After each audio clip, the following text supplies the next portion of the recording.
Everyone, ఎలా ఉన్నారు friends? నేను మీ డిఎస్ సనా అనంతపూర్ ఆటంబాముని. ఎందుకంటే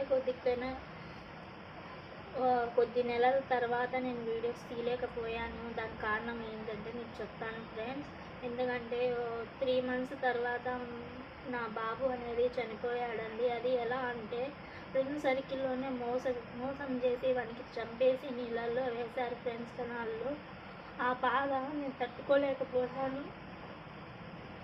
చాలా మానసికంగా అనేది కుంగిపోయాను. అందుకే మీకు చెప్తున్నాను, ఒక అక్కగా, ఒక చెల్లిగా, ఒక అమ్మగా అతిగా నమ్మకండి ఫ్రెండ్స్ సర్కిల్ని. ఎందుకంటే తల్లిదండ్రుల్ని బాగా చూసుకోండి. అట్లీస్ట్ అమ్మ చాలా ప్రేమ పెట్టుకుంటుంది మగపిల్లవాడి మీద. కనీసం మరి అట్లీస్ట్ ఆ తల్లి కోసమైనా మీరు మారండి ఫ్రెండ్స్. ఒక అమ్మాయి కోసం ఇలా అవ్వకండి.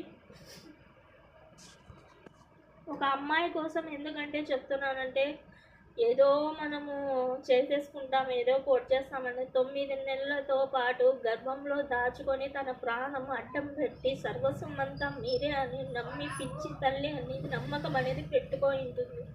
ఆ తల్లి గురించి ఒక్క నిమిషం ఆలోచించరు. కానీ నిన్నలాగా మన పరిచయమైన అమ్మాయి కోసం ఎంతగా ఆందోళనగా, ఎంతగా తాపత్రం, ఎంత ప్రేమ పెంచుకుంటారు. ఆ పిచ్చి తల్లి అనేది ఎంత ప్రేమ పెంచుకొని కనీసం దేవుడితో వేడుకొని, దేవుడా నా ప్రాణం తీసుకొని పోయి నా బిడ్డను బ్రతికించే దేవుడా అని ఆ దేవుడితోనే వాదన తీసుకొని వచ్చిండేది పిచ్చి తల్లి. తన గురించి ఆలోచించారు ఆ ఫ్రెండ్స్.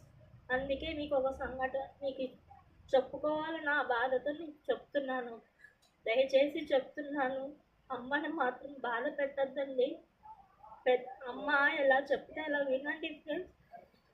ఈరోజు నా బాబు వినింటే నేను ఇంత బాధపడేదాన్ని కాదు.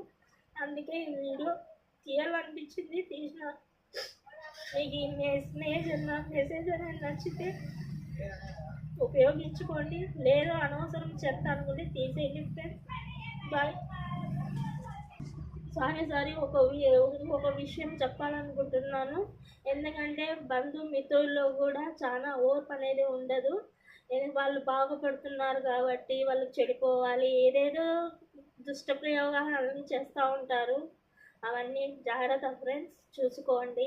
మంచి చెడ్డే మన ఇంటి వచ్చేది చనిపోయేటప్పుడు. ఏది రాదు, కట్టుకున్న పట్టకుండా రాదు. నేను ఎందుకు చూసిన అంటే లైవ్లో నా కొడుకు విషయం కూడా చూసినాను ఫ్రెండ్స్. వంటి మీద ఒక వస్తువు అనేది లేదు కాబట్టి మీకు చెప్పుకుంటున్నాను నా బాధ. దయచేసి మేలుకోండి.